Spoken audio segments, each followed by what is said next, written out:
কিছু নাই, লোয়া লাগ করে জিনিস সমস্যা নাই, ওটা একটু পাবলিকের কাছে পৌঁছে দেয়।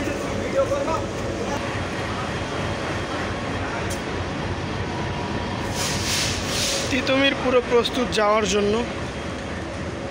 তো যখন এটি আউট করবে তখন শ্যুট করব, কারণ যখনই কোনো লোকও বগিতে লাগায় শ্যুট করতে দেয় না।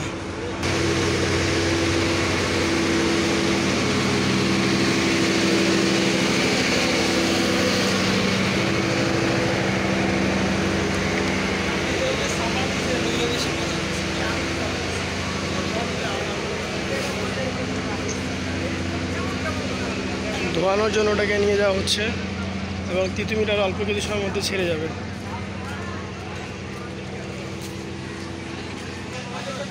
তিতুমির আর অল্প কিছু সময়ের মধ্যে ছেড়ে যাবে। তো দেখা হচ্ছে আপনাদের সাথে শহীদপুর রেলওয়ে স্টেশনে।